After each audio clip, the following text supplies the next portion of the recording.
सखियों के साथ श्री जी भगवान के निकट पहुंच गई हैं माला पहनाने के लिए।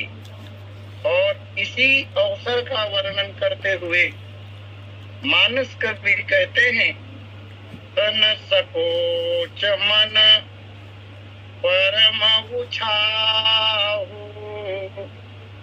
गूढ़ प्रेम लखी परे न काहू। श्री सीता जी के तन में संकोच है और मन में परम उत्साह का भाव है।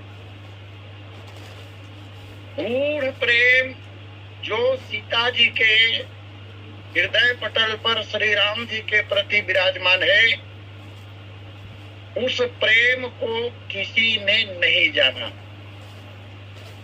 गूढ़ प्रेम लखी परे न काहू, कोई भी उस प्रेम को, गूढ़ प्रेम को लख नहीं पाए।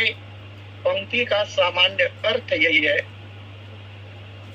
तन सकोच मन परम उछाहू, यहाँ विचारनी बात यह है, शरीर में संकोच है लेकिन मन में परम उत्साह है।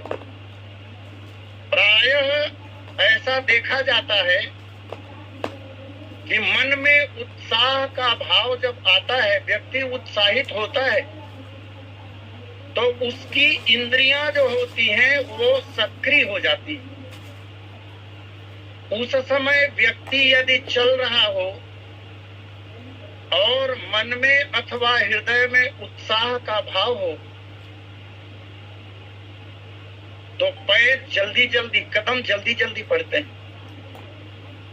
यहाँ तन में संकोच है लेकिन मन में उत्साह है। परस्पर विरोधी बातें दिखाई दे रही है। जब मन में परम उत्साह है, तदनुसार इंद्रियों को सक्रिय होना चाहिए।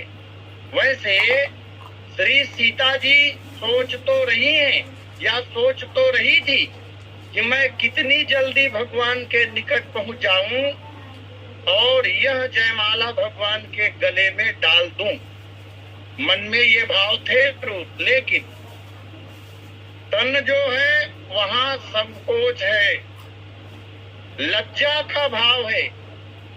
और स्त्रियों के लिए, महिलाओं के लिए यह सबसे बड़ा आभूषण है। लज्जा ही स्त्रियों का आभूषण है। लज्जा का भाव जिस स्त्री में होगी, जिस महिला में होगी, उसके जीवन में पतन की संभावना नहीं दिखाई देती। हाँ, यह बात अलग है कि वास्तव में हृदयगत लज्जा न हो किसी को, और लज्जा का पाखंड यदि कोई करे तो उसका पतन संभव। लेकिन जिसमें वास्तव में लज्जा का भाव होगा, उसके पतन की संभावना हो ही नहीं सकती। और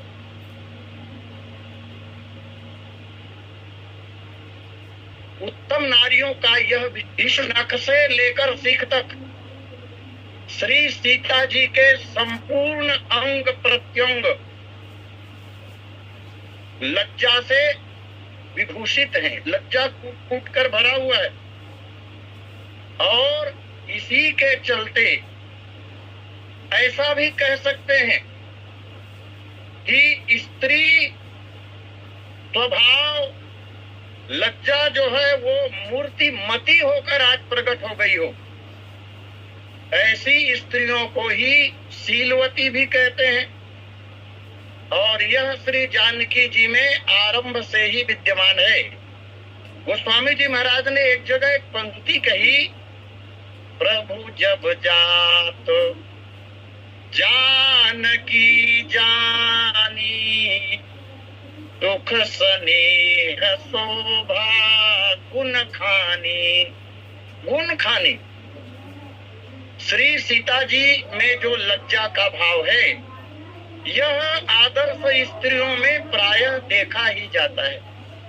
मानस जी में ही भगवान शिव जी के निकट जब माता पार्वती गई विवाह के अवसर पर, तब भी गोस्वामी जी महाराज ने यह बात कही है, कोटि हूँ बदन नहीं बने बरनत, जग जननी शोभा महा, सकुच ही कहत श्रुति शेष शारद, मंद मति तुलसी कहा। उस लज्जा का वर्णन तो विद्या की आदि देवी सरस्वती नहीं कर सकती, वेद भी उस लज्जा का वर्णन नहीं कर सकते। छवि खानी मातु भवानी गवनी, मध्य मंडप शिव जहाँ, अवलोकि सकहि न सकुच पति पद, कमल मनु मधुकरता। संकोच के कारण भगवान शंकर के श्री चरणों को माता पार्वती नहीं देख पाई, ऐसा संकोच। और श्री सीता जी तो भगवान शंकर और पार्वती की स्वामिनी है। श्री पार्वती जी श्री सीता जी के अंश से उत्पन्न हुई है। तब पार्वती जी में ऐसा संकोच का दर्शन हो रहा है, तो स्वामिनी में संकोच अथवा लज्जा का भाव कितना होगा कौन कह सकता है। और हम देखते हैं फुलवारी प्रसंग से ही श्री राम के साथ साथ सीता जी में भी लज्जा दिखाई देती है। वैसे श्री राम जी भी संकोची, भगवान भी संकोची हैं। और फुलवारी लीला में जब भगवती सीता ने श्री राम को देखा, उसके बाद तो ऐसा लगता है कि उसकी लज्जा धीरे धीरे और बढ़ती चली गई। सामान्य तौर पर ऐसा नहीं होता, पहले मिलन में लज्जा का भाव हो सकता है, लेकिन उसके पश्चात धीरे धीरे लज्जा का भाव कम होने लगता है। लेकिन माता सीता में आज लज्जा का भाव तो उत्कर्ष पर पहुंची हुई है। इस समय श्री सीता जी भगवान श्री राम के एकदम सन्निकट है, बिल्कुल निकट है। और बहुत निकट होने के बाद भी गोस्वामी जी महाराज की पंक्ति के अनुसार विनीत भाव, संयमित और नियंत्रित श्रृंगार रस और विशुद्ध अकाम निस्वार्थ प्रेम की अवस्था श्री सीता जी में दिखाई दे रही है। आगे भी कहा, पुनि पुनि राम ही चितवसिय, सकुचति मन सकुचैन, भरत मनोहर मीन छवि, प्रेम पियासे नैन। इस तरह शरीर में संकोच का भाव, लेकिन मन में परम उत्साह का भाव। उत्साह भी अपने चरम पर है। भगवान के समीप मैं कितनी जल्दी पहुंच जाऊं, गले में जयमाला पहना दूं। स्वाभाविक रूप से, जैसा कि मैंने अभी निवेदन किया, लोक में ऐसा नहीं पाया जाता। लेकिन लोक में हम जो देख पाते हैं, इस तरह का प्रभाव श्री सीता जी में नहीं दिखाई दे रही है।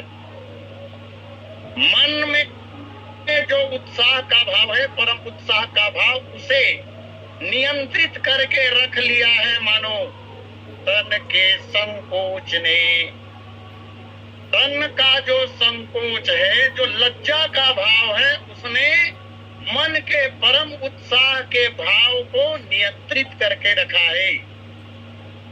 और गूढ़ प्रेम लखी परे नकाऊ, गूढ़ प्रेम श्री सीता जी का है।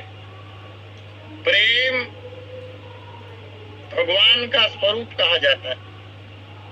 बहुत ऊंची अवस्था होती है प्रेम की। प्रेम शब्द का आज सर्वत्र दुरुपयोग ही दुरुपयोग हम देख पा रहे हैं। प्रेम का तात्पर्य है शुद्ध प्रेम, प्रेम का तात्पर्य है निस्वार्थ प्रेम, प्रेम का तात्पर्य है निष्काम प्रेम। जहां पर प्रेमी अपने प्रेमास्पद के लिए सर्वस्व न्यौछावर करने का भाव रखता हो, वह स्थिति प्रेम का है। और उससे नीचे की कोई भी स्थिति प्रेम तो कम से कम नहीं कहा जा सकेगा, हाँ व्यापार हो सकता है। गूढ़ प्रेम लखी पर न काहू, प्रेम वास्तव में छिपाने की वस्तु है। हाँ, एक स्थिति ऐसी जरूर आती है कि चाहे प्रेम को कितना भी छिपा लिया जाए, प्रेम का भाव छिपता नहीं है। उसी प्रकार जैसे खैर खून खांसी खुशी, खैर खून खांसी खुशी, बैर प्रीति मदपान, रही मन दावे न दबे, जानत सकल जहान। लेकिन मूल रूप में प्रेम छिपाने की वस्तु होती है। प्रेम जितना छिपाया जाता है, प्रेम का बदला हुआ रूप ही तो भक्ति है, प्रेम ही तो भक्ति के रूप में परिणित हो जाता है। और तब वह स्थिति निर्मित होती है साधक के जीवन में, जिसकी चर्चा भगवान कृष्ण अर्जुन से करते हैं। आपुर्यमान मचल प्रतिष्ठम समुद्रमाप प्रविशन्ति यद्वत्, परम शांति की स्थिति प्राप्त होती। अच्छा, यह प्रेम जो है वो हृदयगत भाव है, प्रेम हृदय में रहता है और जब मन से प्रकट होता है तब उसके अलग अलग भाव प्रकट होते हुए दिखाई दे रहते हैं। यहाँ शरीर पर मन का कब्जा है, मन नियंत्रित करके रखा हुआ है। प्रेम जो है वो प्रबल है, इसलिए अन्य कोई भाव की कल्पना नहीं की जा सकती। उत्साह श्री सीता जी का बहुत अधिक है, लेकिन वह उत्साह प्रकट नहीं हो पा रहा है गूढ़ प्रेम के कारण। जब जब श्री सीता जी ने श्री राम जी को देखा है, तब तब प्रेम की लहरें श्री सीता जी के अंतःकरण हृदय में हिलोरे मारने लगी है। कहा गया, सिया राम अवलोकन परस्पर, प्रेम काहुन लखी परे, मन बुद्धि बरबानी अगोचर, प्रगट कवि कैसे करे। यह गूढ़ प्रेम है जो छिपा हुआ है, कोई नहीं जान सकता। वैसे विदेहराज जनक जी के प्रेम को भी गूढ़ प्रेम ही कहा गया है। जाहि राम पद गूढ़ स्नेहु। और जनक जी महाराज जब भगवान श्री रामचंद्र जी के गूढ़ स्नेही है, तो जानकी जी उनकी बेटी है, उनमें गूढ़ प्रेम का भाव कैसे नहीं आएगा। तन से संकोच और मन में उत्साह और वाणी से कुछ नहीं बोलना। यहाँ पर श्री सीता जी के तीनों मनोभाव की बात गोस्वामी जी महाराज कह रहे हैं। तीनों प्रकार से भगवान की सेवा हो रही है। बार बार हम लोग पढ़ते कहते सुनते रहते हैं, मन से, वचन से और कर्म से त्रिविध हमारी भक्ति होनी चाहिए। तो यहाँ पर श्री सीता जी के द्वारा त्रिविध भक्ति का प्रकटीकरण दिखाई दे रहा है। शरीर में लज्जा का भाव, यह तन से सेवा हो गया, और मन में परम उत्साह, यह मन से सेवा हो गया।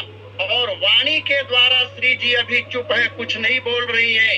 इसलिए नहीं बोल रही है क्योंकि बोलने का अवसर ही नहीं है। राजाओं का समाज है, बहुत भीड़ भाड़ है, बहुत लोग बैठे हुए हैं, पूज्य जनों की उपस्थिति वहाँ पर है। ऐसे अवसर पर नहीं बोलना ही वाणी के द्वारा सेवा है। इस तरह त्रिविध सेवा श्री श्री जी के द्वारा संपन्न हो रहा है।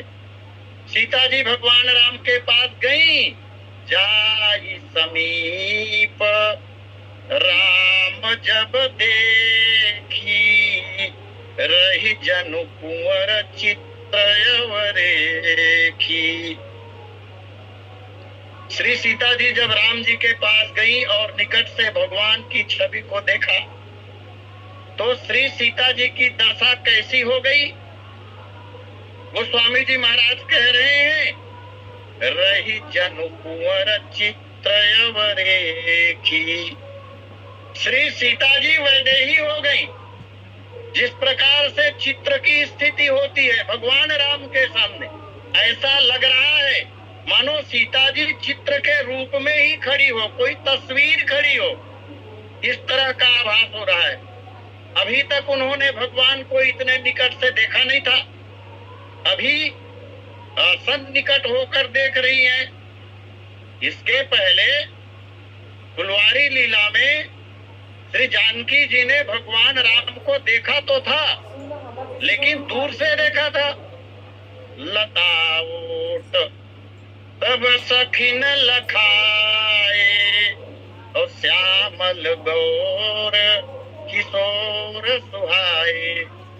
भगवान श्री राम और लक्ष्मण लता के ओट से फूलों का चयन कर रहे थे और तब सखी ने अंगुल्यान निर्देश के द्वारा श्री सीता जी को दिखाया था, ये देखो अवश्य देख यही देखन जोगू, जो हमने कहा था ये वही राजकुमार है, देखो। वो लता के ओट से देखा था और जब लता के ओट से देखा था श्री जी और भगवान के बीच में दूरी थी, इसलिए गोस्वामी जी महाराज ने बहुत मधुर बात कही उस दर्शन के संबंध में। अधिक स्नेह देह भय भोरी और शरद शशि जनु चितव चकोरी। जैसे चकोरी चंद्रमा को देखती है, दोनों के बीच दूरी होती है, इसी तरह श्री राम रूप चंद्रमा को श्री सीता जी चकोरी के रूप में देखी थी और अब बिल्कुल निकट से देखा तो रही जनु कुंवरी चित्रयवरेखी। इसलिए चित्र जैसी हो गई। भगवान की दिव्य शोभा वो देखा तो ये मन का परम उत्साह जो था वो मन में ही रह गया। अब जो कार्य करने के लिए गई थी, प्रयोजन क्या है श्री राम के निकट जाने का? तो भगवान के गले में जयमाला पहनाना, ये प्रयोजन है। और जब चित्र जैसी स्थिति हो गई निकट से राम जी को देखकर, तो लीला की दृष्टि से श्री जी भगवान को माला पहनाना ही भूल गई। आनंद सिंधु सुखधाम को एक टक देखती रही और आनंद के सागर में ही मानो खो गई, तटस्थ हो गई।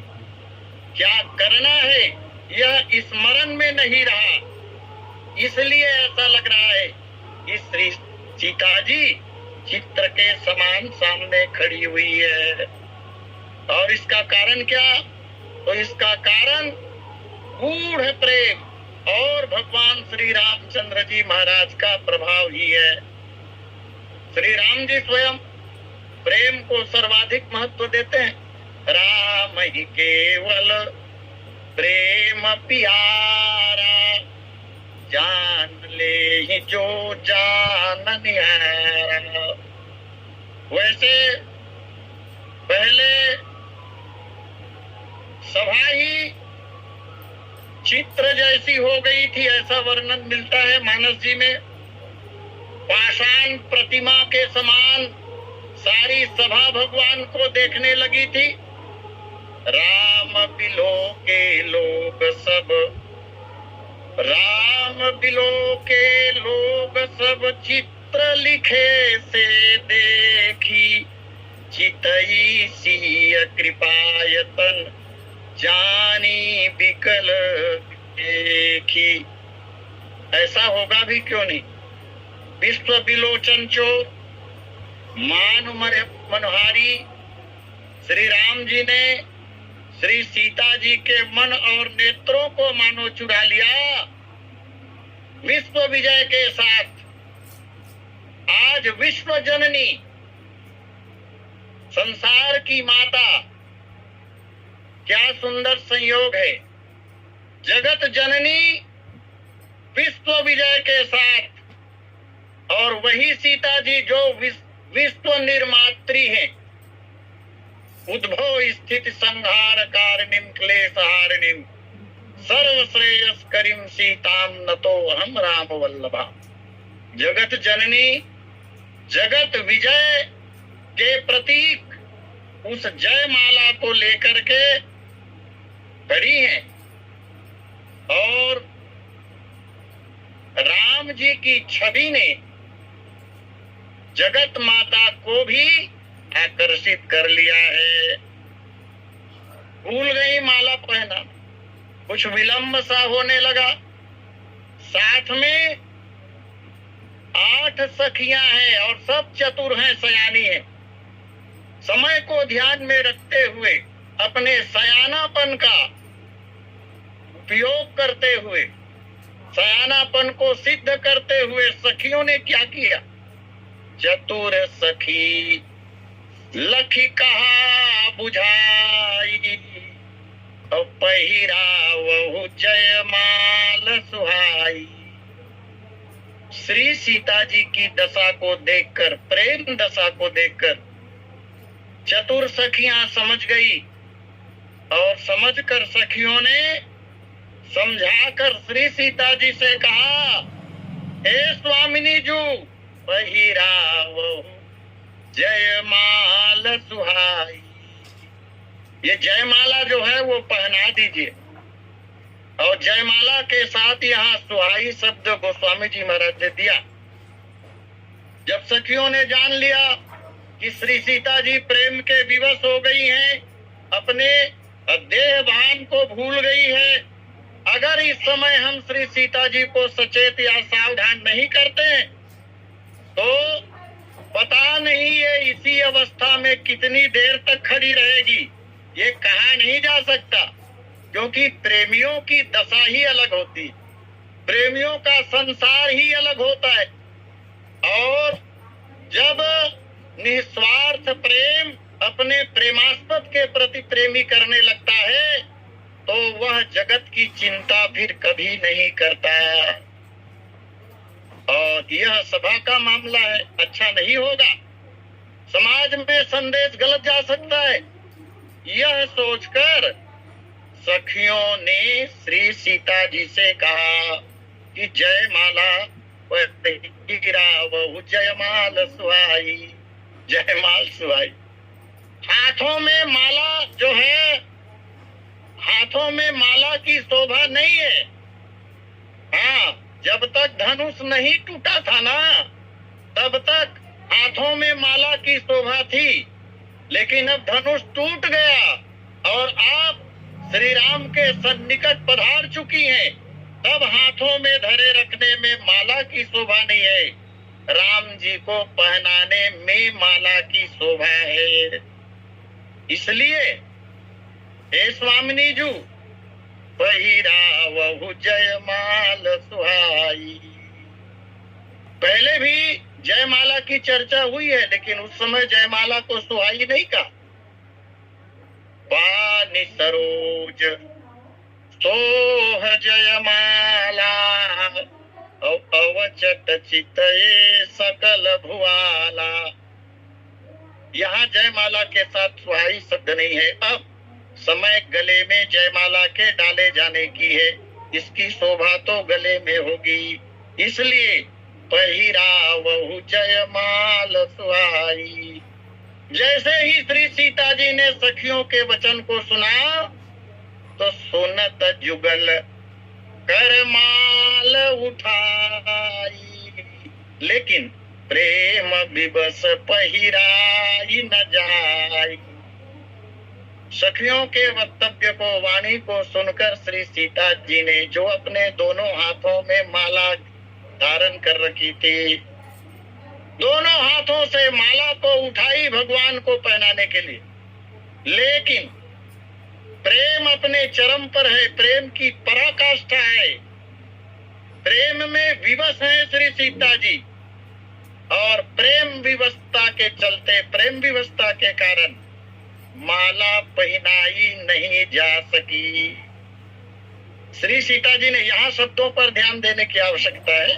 सुनत जुगल कर माल उठाई। माला को जब पहनाया जाएगा तो बिना उठाए तो पहनाया नहीं जा सकता, उठाना ही पड़ेगा। उठाने के बाद ही गले में पहनाई जा सकती है। और यहाँ पर स्थिति भी कुछ इस तरह की है। एक तो उम्र की दृष्टि से भगवान जो है वो बड़े हैं, प्राय कथाओं में कही जाती है 15 वर्ष के हैं। श्री सीता जी 6 वर्ष की है। भगवान का गला ऊंचा है श्री जी की तुलना में। जब तक भगवान झुकेंगे नहीं तब तक माला पहनाई नहीं जा सकेगी। हाँ, एक बात और कही जाती है, कहीं कहीं ऐसा कहा गया है, एक कवि ने कहा है कि भगवान जो है वो मुकुट भी धारण किए हुए, लेकिन मानस जी में रंग भूमि में भगवान के मुकुट धारण करने का वर्णन प्राप्त नहीं होता है प्राय। तो भगवान ये जानते भी थे कि धनुष तो मेरे ही हाथों टूटना है और जयमाला मेरे गले में ही पड़ेगी। शायद इसलिए भगवान ने मुकुट धारण नहीं किया है। हाँ, टोपी अवश्य पहने हुए। तो श्री सीता जी दोनों हाथों में माला को पकड़े हुए उठाती है। अच्छा, माला दोनों हाथों से ही पहनाई जाती। माला पहनाने की विधि यही है। लोक में कभी कभी ऐसा देखने को मिलता है, अच्छा नहीं लगता। भगवान की प्रतिमा है, प्रतिमा में माला पहनाना है तो एक ही हाथ से कतिपय कुछ लोग माला पहना देते हैं। यह व्यवस्था ठीक नहीं है। माला दोनों हाथों से पहनाई जाती है और इसीलिए श्री सीता जी ने दोनों हाथों को ऊपर उठाया। लेकिन प्रेम विवश पहिराई न जाई। एक तो लज्जा का भाव है पहले से ही, और दूसरा प्रेम की अवस्था में अंग शिथिल भी हो जाते हैं। प्रेम की अवस्था में अंग शिथिल हो जाते हैं और जब अंग शिथिल होते हैं तो दो तरह के लक्षण दिखाई देते हैं। एक तो शिथिलता के कारण बल की कमी हो जाती है, अथवा दूसरी स्थिति ये बनती है कि हाथ में कंपन होने लगता है। ऐसा भी लक्षण दिखाई देता है कई बार। तो इन अवस्थाओं के चलते माला तो उठाई गई लेकिन माला पहनाई नहीं जा सकी। प्रेमाधिक्य की अवस्था में, जैसा कि अभी मैंने निवेदन किया, प्रेमाधिक्य, प्रेम का अधिक्य जब हो जाए तो स्तंभ और कंप, स्तंभ का तात्पर्य है कि हाथ गति नहीं करेंगे और कंप का तात्पर्य है कंपन होने लगता है। तो श्री सीता जी की अवस्था यही है और इस प्रकार माला नहीं पहना पा रही है। सोहत जनु जुग जल जसनाला और शशि सभीत देत जयमाला। इसे गोस्वामी जी महाराज और अधिक स्पष्ट करना चाह रहे हैं। सोहत जनु जुग जल जसनाला। हाथ में श्री सीता जी जो माला लिए हुए है उसकी शोभा ऐसी हो रही है मानो डंडी सहित 2 कमल। श्री सीता जी के जो हथेलियां हैं, और ये हथेलियां जो है वो स्वयं में कमल है। हथेलियां कमल का फूल है और श्री सीता जी की जो बाहें हैं, हाथ हैं, वही मानो कमल की डंडी। जैसे कमल की डंडी होती है और उसमें पुष्प निकलते हैं, तो श्री सीता जी की हथेलियां जो है वो कमल है और हाथ जो है वो डंडी है, इसी को सनाला का। और उसमें फिर कमल के फूलों की माला श्री सीता जी रखे हुए और भगवान को पहनाना चाहते हैं। तो 2 कमल हो गए, दोनों हाथ में रखे। 2 कमल मानो डरते हुए चंद्रमा को जयमाला दे रहे हैं। यहाँ भगवान श्री रामचंद्र जी महाराज को चंद्रमा कहा गया। भगवान राम सूर्य भी है और चंद्रमा भी। श्री मानस जी में पूर्ण चंद्र की उपमा भगवान श्री राम जी के लिए बहुत बार आया। तो श्री सीता जी चंद्रमा के सामने मानो संकुचित हो रही हो। अब देखें, भगवान राम को यहाँ पूर्ण चंद्र कहा गया और श्री सीता जी की जो हथेली है वो कमल का फूल है और उन हथेलियों में कमल फूल का माला भी रखा हुआ है। प्राकृतिक रूप से भी हम लोग देखते हैं कि जब चंद्रमा का उदय होता है तब कमल कुमला जाते, जैसे सूर्य के उदय होने पर कुमुदनी कुमला जाती है, चंद्रमा को देखकर कमल सकुचा जाता है। इसी तरह मानो सकोच हो रहा है और श्री जानकी जी चाह कर भी माला नहीं पहना पा रही हैं। एक कवि ने बहुत सुंदर कहा, आई रघुचंद ढींग जनक किशोरी गोरी। जब जनक नंदिनी सीता जी भगवान श्री रामचंद्र जी महाराज के निकट आई रघुचंद ढींग जनक किशोरी गोरी। और देखो खंड खंड तह शंभु धनु पंख को रसिक बिहारी। ऐसो आनंद सिया के चित्त तो जैसे बर बित पाय होवे सुख रंग को। श्री रामचंद्र जी महाराज का दर्शन करके निकट से श्री सीता जी की स्थिति वही हुई मानो जन्म का रंग जो है वो खजाना पा गया हो। तो कर मगी उठाए जयमाल लीने अब कभी हुलसाए हेरी उपमा उतंक को। क्षीर सिंधु गही के क्षीर सिंधु गही के सनाल जुग कंजन ते अमुक्त माल दे तमानो पूरन मयंक को। इस तरह माला पहनाना तो चाहती है लेकिन माला नहीं पहना पा रही है। आइए समय पूर्णता पर अस्तु यही वाणी विराम और सादर आमंत्रण आदरणीय संचालक महोदय को। बोलिए सियावर रामचंद्र की जय।